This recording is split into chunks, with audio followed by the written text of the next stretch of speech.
Start recording. Okay. Got the houses open and the concrete plant open. Just two quite good things to have going on. Floyd, let's get this gun foundry rolling. If the Imperial High Command isn't going to send this stuff, well, I could not read that in the time that past me clicked on it. But the gun foundry needs a lot of concrete, and the concrete plant is happy to provide. Oh, it can't upgrade itself until get that going. So, upgrading the concrete plant now. Getting some housing going. I don't know if there's any housing that can be going, but there's a lot of hovels, a lot of shit. I'm gonna be focusing mainly on shacks from this point out, I think, just because of how small they are. And that's pretty much that. So yeah. See, collecting those wimps, always good to have, always good to have. See, oh yeah, right. Promoting units. Units can now be promoted because of being level 20. So the soldier will now be under promotion, which is pretty good to have going on too. Mini tanks and raptor and wimp. Ah, sandbag, okay. Split the EXP even further. But the sandbags do level up pretty quickly if they take even a single hit. And even if they don't take any hits, they still do pretty well. Got the mammoth. Mammoth taken care of. It was a pretty fast little battle there. So, fighting some raiders. Those are the punching guys of doom, because they what they do is they punch you until you die. What is past me doing? Deciding if he wants to lose a sandbag or not, obviously.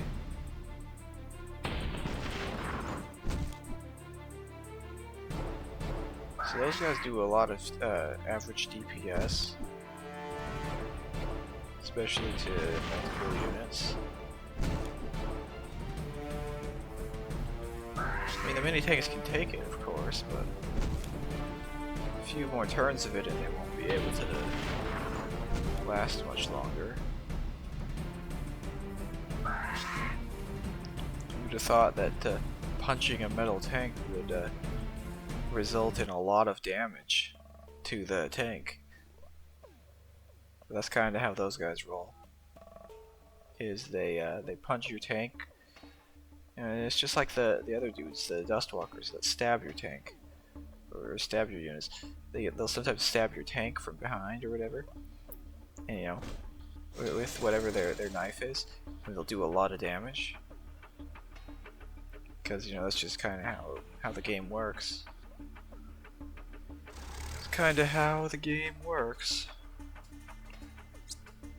But building another recon vehicle.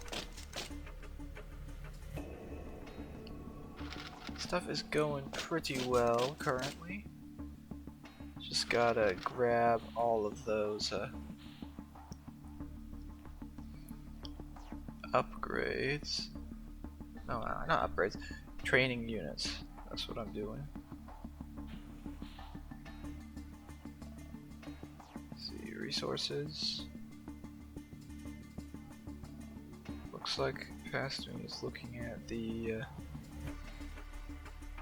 storage facilities. Now, storage facilities, yeah.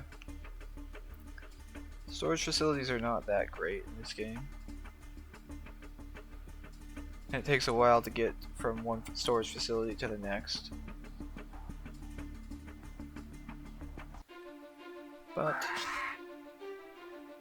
still works pretty well. Mini tanks are pretty good at dodging, though, at least. As you saw from there, Mammoth missed 2 of them and 1 of them dodged or whatever.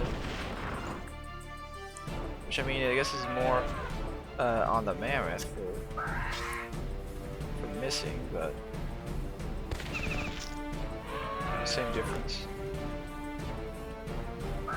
That's 2 attacks hit, 2 attacks missed, and 2 attacks dodged in total, or 2 hits on individual units. That's, I don't know.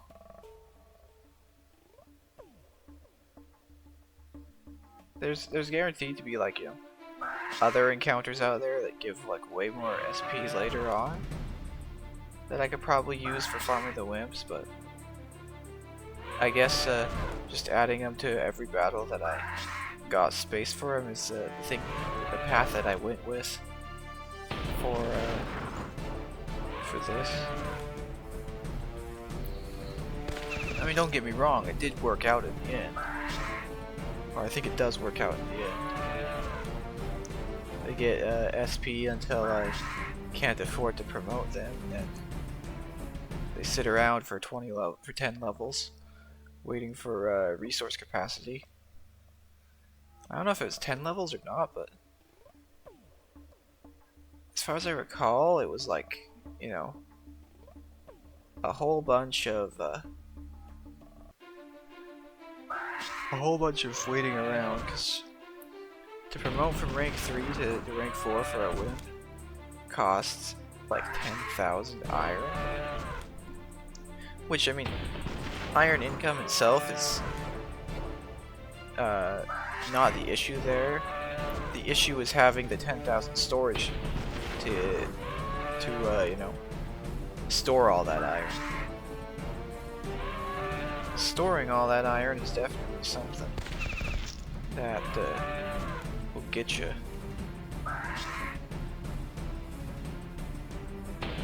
So this is like, you know, like let's say, so the base storage is 500, right? And then each of the medium warehouses or whatever they are, the ones that give 1,000 capacity, each one of those is 1,000. So you need 10 of those, and that's 80 populations just to store enough iron for that.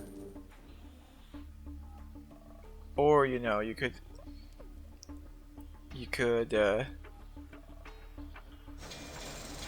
buy like what?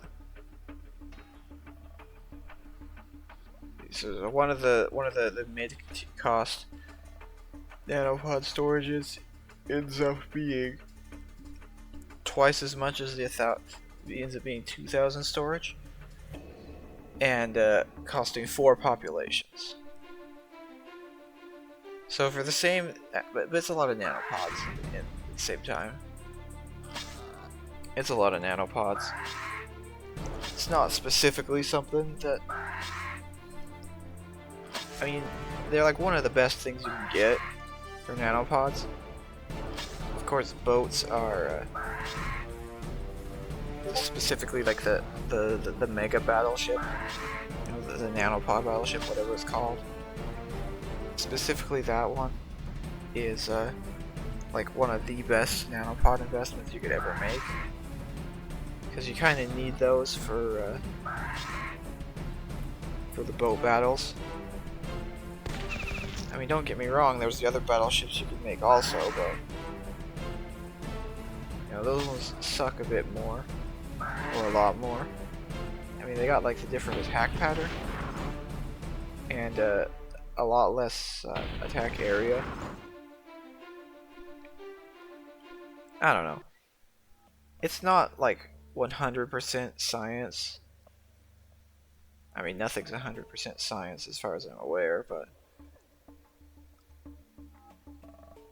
as one knows or does or whatever, as one goes, it should just work out the way that it works out. I think this one's a shorter one. Yeah.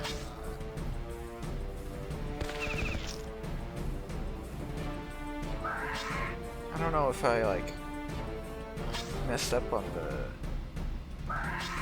something here, but I might have. I just might have.